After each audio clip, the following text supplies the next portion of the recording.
Ne tɔgɔ ko Milogo Fleur Binta Isabelle, ne bɛ ni san 16 ye. Bi b'a ɲɛfɛ ka se ka kibarubaw dɔw ɲɛfɔ a ye. Bonjour, je m'appelle Milogo Fleur Binta Isabelle. J'ai 16 ans et sur seconde. Je réside à Bobo-Dioulasso et je suis burkinabé. Plus tard, j'aimerais être architecte-ingénieur car j'adore dessiner et j'aime beaucoup les matières scientifiques. Aujourd'hui, je me présente devant vous avec mes camarades pour vous évoquer un sujet d'une grande gravité. Hello, my name is Sally Diakite. I'm in 5th grade. I'm from France. I love to play video games. In 10 years, I want to live in Tokyo because it's my favorite city. I also want to be veterinarian because I'm a big fan of animals. Bonjour, je m'appelle Sally Diakite, je suis en 5e et je viens de France. J'adore jouer aux jeux vidéo. Dans 10 ans, j'aimerais vivre à Tokyo parce que c'est ma ville préférée. J'aimerais aussi devenir vétérinaire car je suis une grande fan d'animaux. Bonjour, je m'appelle Putra Paradja. Je suis en classe de 6e. J'ai 11 ans. J'aime faire de la natation. Dans 10 ans, je voudrais être dans une université de droit au Canada. Bonjour à toutes et à tous. Moi, je m'appelle Gira Abdulkader. Je suis en classe de seconde, j'ai 15 ans. Dans des années futures, j'aimerais être dans une école d'économie parce que je suis ambitieux et j'aime bien les jeux vidéo. Neibego Miula Loren Sondra Sawadogo. Ntara yum pila yobe, nye Burkindi. Bonjour, je m'appelle Lorraine Sawadogo, j'ai 16 ans, je suis burkinabé en classe de seconde générale. Je réside avec ma famille à Bobo-Dioulasso. Je suis beaucoup passionnée par les sciences. Dans 10 ans, je me vois étudiante en médecine à quelques pas du docteur. Bonjour, je m'appelle Melvin, j'ai 13 ans, je suis en classe de 4e. Je suis passionnée par la biologie et dans 10 ans, j'aimerais être au Japon pour faire des études de biologie. Salam, Smiti Khadija, عندي 12 عام.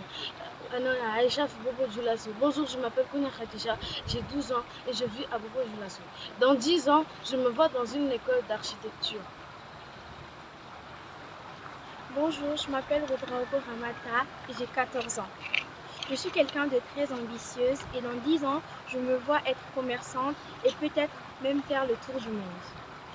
Bonjour, je m'appelle Corbiego Mariam, j'ai 14 ans et je suis en 4e. Dans 10 ans, je me verrai être quelqu'un de très influente. Bonjour, je m'appelle Corbiego Kenny, j'ai 11 ans, je suis en classe de 6e et aujourd'hui, je voudrais évoquer un problème de grande ampleur. Au Burkina Faso, nous n'avons pas de mer ni d'océan, mais nous mangeons du poisson. Moi, par exemple, j'aime le poisson avec de la chicken. Mais le poisson, aujourd'hui, est pollué par le mercure et les granulés de plastique. Dans notre ville de Sia, notre problème est un poisson, le silure. Les silures sont sacrées chez nous, tout comme notre planète. Pourtant, ces silures vivent dans des conditions déplorables, dans des eaux souillées et polluées. Et cela me révolte. La quantité de plastique arrivant dans les mers et océans est si importante que l'on parle d'un 7e continent de plastique dans l'océan Atlantique. Ce continent de plastique s'étale sur une superficie de plus de 3 fois celle de la France et 6 fois celle du Burkina. Si la pollution continue, tous les organismes marins seront contaminés, mourront et nous avec. Au Burkina Faso, l'eau, c'est la vie. Dans notre pays sahélien, le réchauffement climatique accentue la sécheresse, assèche les cours d'eau et les rivières. Les populations doivent faire des kilomètres pour puiser l'eau polluée. Le bétail ne donne plus, les cultures ne donnent plus et le bétail meurt. Comment ferons-nous lorsque la montée des eaux chassera les populations côtières vers les terres intérieures? Comment assurer notre avenir alimentaire? Tu as raison, mais il n'y a pas que ça. Le réchauffement climatique entraîne la fonte des glaces qui entraîne des catastrophes naturelles, inondations, tempêtes et ouragans. Cela met en danger des espèces qui sont déjà en voie de disparition. Les populations côtières ne pourront plus vivre là où elles sont et certaines espèces disparaîtront, ce qui entraînera des mouvements de population Et le manque de ressources pourra entraîner des guerres pour la recherche de nourriture.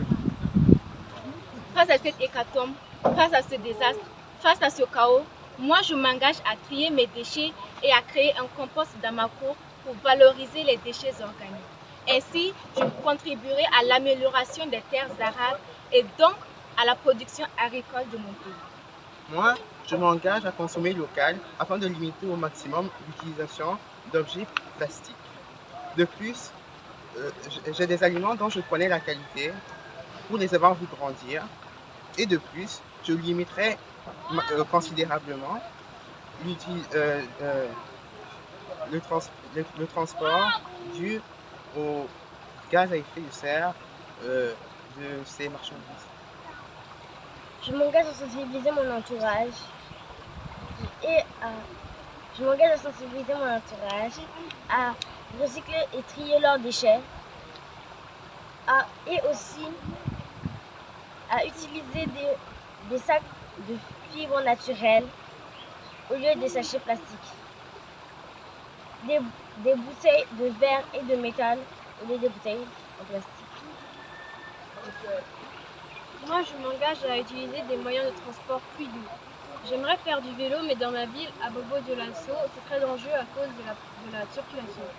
Alors mes parents refusent. J'aimerais que notre pays installe des pistes cyclables pour que je puisse circuler sans problème. Moi, je m'engage à lutter contre l'utilisation abusive des climatiseurs. Quand je serai architecte, je prendrai l'exemple de M. Francis Kéré, qui a gagné le prix Pritzker de l'architecture en 2022. Et je construirai des bâtiments bioclimatiques qui offrent un confort thermique maximal sans dépenser d'énergie. Et si je suis alors dans un autre pays moins chaud, j'adopterai aussi des solutions permettant de réduire la consommation d'énergie de chauffage. Ensemble, unissons-nous pour sauver notre planète bleue!